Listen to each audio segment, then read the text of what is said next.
નમસ્કાર, હું છું માર્ગી. આપની સાથે હેડલાઇન્સમાં જોઈએ કેટલાક મહત્વના સમાચાર. પંજાબના મોહાલીમાં આજે એક મોટી ઘટના ઘટી ગઈ છે. આજે સાંજે 7 માળની બિલ્ડિંગ ધરાશાયી થઈ ગઈ હતી. મળતી માહિતી પ્રમાણે તેના કાટમાળ નીચે 15 લોકો દટાયાની શક્યતા છે. પોલીસ અને તંત્ર બચાવ કામગીરીમાં લાગ્યું છે. બિલ્ડિંગમાં એક જીમ ચાલતું હતું. તેની બાજુમાં ભોયરામાં ખોદકામ ચાલી રહ્યું હતું, જેના કારણે બિલ્ડિંગનો પાયો નબળો પડ્યો અને તે પડી ગઈ. જોકે હજુ સુધી કોઈ સત્તાવાર માહિતી સામે નથી આવી.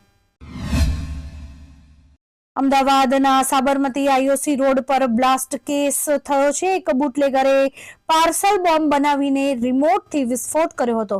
મુખ્ય આરોપી રૂપેણના ઘરમાંથી બોમ્બ બનાવવાનો સામાન મળી આવ્યો છે. પારિવારિક ઝઘડો અને કાયદાકીય અદાવતમાં બોમ્બ બ્લાસ્ટનો તેણે પ્લાન બનાવ્યો હતો. પોલીસે આ મામલે એક આરોપીની ધરપકડ કરી છે. વોન્ટેડ બુટલેગર સહિત 2 આરોપીઓ શોધાઈ રહ્યા છે. વડાપ્રધાન શ્રી નરેન્દ્રભાઈ મોદી અત્યારે કુવૈત શહેરના પ્રવાસે છે. આજે તેઓ ખાસ લોકોને મળ્યા હતા. પીએમ રામાયણ અને મહાભારતને અરેબિક ભાષામાં પ્રકાશિત કરનાર અબ્દુલ લતીફ અલ નેસેફ અને અરબીમાં અનુવાદ કરનાર અબ્દુલ્લા બેરોનને મળ્યા હતા. પીએમ મોદી અહીં ભારતીય સમુદાયના લોકોનું અભિવાદન પણ ઝીલ્યું હતું. હવામાન વિભાગ દ્વારા આગામી 1 સપ્તાહ માટે ગુજરાતના હવામાનની આગાહી કરાઈ છે. જે મુજબ આગામી 5 દિવસ રાજ્યમાં શુષ્ક વાતાવરણ પ્રવર્તશે, જ્યારે કે 6 અને 7મા દિવસે રાજ્યના કેટલાક ભાગોમાં વરસાદ વરસી શકે છે. આગામી 27મી તારીખે ઉત્તર ગુજરાત અને સૌરાષ્ટ્રના કેટલાક ભાગોમાં વરસાદ પડી શકે છે. આ ઉપરાંત દ્વારકા, પોરબંદર, ભાવનગર અને મોરબીમાં પણ વરસાદ પડી શકે છે. 21મી ડિસેમ્બરના રોજ વર્લ્ડ સંકન સિટી ડે નિમિત્તે શ્રી કૃષ્ણ જલા જપા દીક્ષા ઇવેન્ટનું એક ભવ્ય આયોજન કરવામાં આવ્યું હતું. ગોમતી નદીના સામે કિનારે પંચકુઈ બીચ નજીક જે જગ્યા પર સમુદ્રમાં ડૂબેલી દ્વારકાના અવશેષો પ્રાપ્ત થયા છે, એ જગ્યા પર બીચ નજીક સમુદ્રની અંદર સ્કુબા ડાઇવર્સની ટીમ્સ હ્યુમન ફ્લોટિંગ લોગો બનાવવા અંદર ઉતરી હતી. ડૂબેલા શહેરોના સંરક્ષણની થીમ સાથે મોરપીંછ આગાનો ફ્લોટિંગ લોગો ઇમેજ બનાવ્યો હતો. અમદાવાદ પોલીસે કરેલી ડ્રાઈવ બાદ આરટીઓ ખાતે મેમો ભરવાની સંખ્યામાં પણ વધારો થયો છે. છેલ્લા 1 મહિનામાં 3900 ચલણમાં 1,22,00,000નો દંડ વસૂલ કરાયો છે. આ સૌથી પ્રથમ એવી ઘટના છે જેમાં 1 મહિનામાં 1360 થી વધુ લાયસન્સ સસ્પેન્ડ થયા છે. જોકે અમદાવાદમાં હજી પણ ઘણા વિસ્તારોમાં પોલીસે ડ્રાઈવ યથાવત જ રાખી છે. મોદી સરકારે જીએસટી કાઉન્સિલમાં કેટલાક મોટા નિર્ણયો લીધા છે. મીઠા અને મસાલાવાળા પોપકોર્ન પર 5%, પ્રી પેકેજ પોપકોર્ન પર 12% અને કેરેમેલ કોટેડ પોપકોર્ન પર 18% ટેક્સ લાગશે. ચોખાના લોટનો ટેક્સ 18% થી ઘટાડીને 5% કર્યો છે. જૂની અને વપરાયેલી કારના વેચાણ પરનો જીએસટી અગાઉના 12% થી વધારીને 18% કરવાની મંજૂરી આપી છે. હેલ્થ અને જીવન વીમા પર કોઈ જ રાહત નથી આપી. તમાકુ અને તમાકુની બનાવટો પર 35% સીન ટેક્સ લગાડ્યો છે. આજે રશિયા પર 9/11 જેવો ઘાતક હુમલો થવાની માહિતી સામે આવી હતી. આ હુમલો રશિયાના કઝાનમાં કરાયો હતો. આ અંગે મોટા સમાચાર સામે આવ્યા છે. કઝાનના ગવર્નરે જણાવ્યું હતું કે રશિયન શહેરમાં 3 નહીં પરંતુ 8 ડ્રોન હુમલા કરાયા છે. 6 રહેણાંક ઇમારતોને નિશાન બનાવવામાં આવી હતી. કઝાન એરપોર્ટ પર તમામ ફ્લાઇટ્સ બંધ કરાયું છે. હુમલા બાદ કઝાન સહિત રશિયાના 2 એરપોર્ટ બંધ કરાયા છે. અત્યારે કચ્છમાં રણોત્સવ ચાલી રહ્યો છે, ત્યારે વડાપ્રધાન શ્રી મોદીએ એક્સ પર વિડીયો શેર કરીને લખ્યું છે કે કચ્છ તમારી રાહ જોવે છે. આવો ચાલી રહેલા રણ ઉત્સવ દરમિયાન પ્રાચીન સફેદ રણ, કચ્છની અદ્ભુત સંસ્કૃતિ અને ઉષ્માભર્યા આતિથ્યનો અનુભવ કરો. માર્ચ 2025 સુધી ચાલનાર આ તહેવાર તમારા અને તમારા પરિવાર માટે એક અવિસ્મરણીય અનુભવ બનવાનું વચન આપે છે.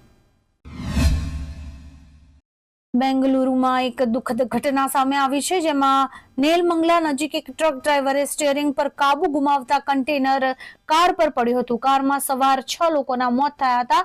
જોકે અત્યારે તમામ લોકોના મૃતદેહ બહાર કાઢવામાં આવી રહ્યા છે. આ પગલે બેંગલુરુ હાઈવે પર ટ્રાફિક જામ થયો છે, જેને પોલીસ દ્વારા ફરી ચાલુ કરાયો હતો. પાકિસ્તાનથી એક મોટા સમાચાર સામે આવ્યા છે. એક સુરક્ષા ચોકી પર આત્મઘાતી હુમલાખોરે વિસ્ફોટકોથી ભરેલા વાહન સાથે ભયંકર વિસ્ફોટ કર્યો હતો. આ હુમલામાં લગભગ 17 જેટલા સુરક્ષા કર્મીઓના મોતની પુષ્ટિ થઈ છે, જ્યારે કે અન્ય ઘણા ઘાયલ થયા છે. પાકિસ્તાનના સુરક્ષા અને ગુપ્તચર અધિકારીઓએ પુષ્ટિ કરી છે કે તેઓ આ હુમલા માટે જવાબદાર લોકો સામે ઓપરેશન ચલાવી રહ્યા છે. ગુજરાતમાં જાણે નકલીઓનો રાફડો ફાટ્યો હોય તેમ દરરોજ કેટલાક સમાચારો સામે આવી રહ્યા છે. તાજેતરમાં જ કચ્છમાં બોગસ ડોક્ટર્સનો રાફડો ફાટ્યો હતો, તેને લઈને કાર્યવાહી કરાઈ હતી. ત્યારે નખત્રાણા પોલીસે તાલુકાના કોટડા જડોદર ગામમાંથી નકલી ડ્રાઇવિંગ લાયસન્સ બનાવવાનું કારસ્તાન પકડી પાડ્યું છે અને ગામના યુવકની 10 નકલી લાયસન્સ અને લેપટોપ સહિતના સરસામાન સાથે ધરપકડ કરી છે. પૂર્વ સીએમ અરવિંદ કેજરીવાલની મુશ્કેલીઓ વધી શકે છે. એલજી વીકે સક્સેનાએ લીકર પોલિસી કેસમાં અરવિંદ કેજરીવાલ સામે કાર્યવાહી કરવા ઈડીને મંજૂરી આપી છે. ઈડીએ આ મહિનાની શરૂઆતમાં કેજરીવાલ સામે કેસ ચલાવવા માટે એલજી પાસે પરવાનગી માંગી હતી. કેન્દ્રીય એજન્સીએ લીકર પોલિસીની રચના અને અમલીકરણમાં ભ્રષ્ટાચાર શોધી કાઢ્યો હતો, જેના માટે તેમણે તપાસ કરવાની પરવાનગી માંગી હતી. અમદાવાદમાં આગામી 5 દિવસ 14 ડિગ્રીની આસપાસ લઘુત્તમ તાપમાનનો પારો રહેશે. હવામાન નિષ્ણાતોના મતે 27મી ડિસેમ્બરથી અમદાવાદમાં તાપમાન 10 ડિગ્રીથી નીચે ગગડતા ઠંડીનું જોર વધી શકે છે. આજે શનિવારે અમદાવાદનું સરેરાશ મહત્તમ તાપમાન 28.6 ડિગ્રી હતું. શુક્રવારે રાત્રે રાજકોટ, ભુજ, દાહોદ, અમરેલી, ડીસા અને ગાંધીનગરમાં 13.3 ડિગ્રી લઘુત્તમ તાપમાન નોંધાયું હતું. વિધુ વિનોદ ચોપરાએ બનાવેલી મુન્નાભાઈ સિરીઝની ફિલ્મ અને 3 ઇડિયટ્સ આ બંનેની સિક્વલ આવી રહી છે. વિધુ વિનોદ ચોપરાએ કન્ફર્મ કર્યું કે અત્યારે બંને ફિલ્મોની સિક્વલની સ્ટોરી લખાઈ રહી છે. જોકે ચોપરાએ આ સિક્વલ વિશે કોઈ ચોક્કસ ટાઈમ ફ્રેમ આપી નથી. ઉલ્લેખનીય છે કે મુન્નાભાઈ સિરીઝની મુન્નાભાઈ MBBS અને લગે રહો મુન્નાભાઈ બંને ફિલ્મ્સ સુપરહિટ થઈ ચૂકી હતી. કાશ્મીરમાં ઠંડીનું મોજું શરૂ થઈ ગયું છે. તાપમાન 0 થી નીચે પહોંચી ગયું છે. શિયાળાનો પ્રકોપ સ્થાનિક લોકોને ધ્રુજવા માટે મજબૂર કરી રહ્યો છે, ત્યારે પ્રવાસીઓ તેની મજા માણી રહ્યા છે. કાશ્મીરના સુંદર દાલ સરોવરની સપાટી થીજી ગઈ છે. ઘણા વિસ્તારોમાં હિમવર્ષા પણ શરૂ થઈ ગઈ છે. અહીં આજથી 40 દિવસની શિયાળુ સિઝન ચિલ્લાઈ કલાન શરૂ થઈ રહી છે. આજે અહીં લઘુત્તમ તાપમાન 6 ડિગ્રી છે.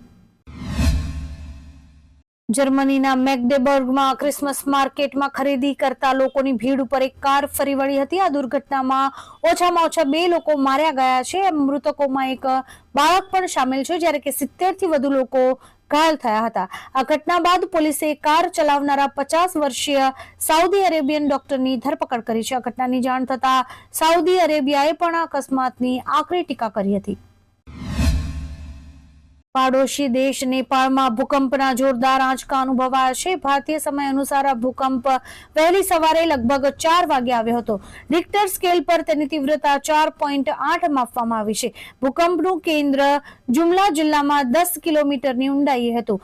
હજુ સુધી કોઈ પણ પ્રકારના નુકસાન અંગે કોઈ માહિતી બહાર નથી આવી. અગાઉ 17 અને 19 ડિસેમ્બરે પણ અહીં ભૂકંપના આંચકા અનુભવાયા હતા. આવા જ કેટલાક રસપ્રદ સમાચારો નિહાળવા માટે અમારી YouTube ચેનલને લાઇક, શેર અને સબસ્ક્રાઇબ કરો અને જોતા રહો હેડલાઇન્સ.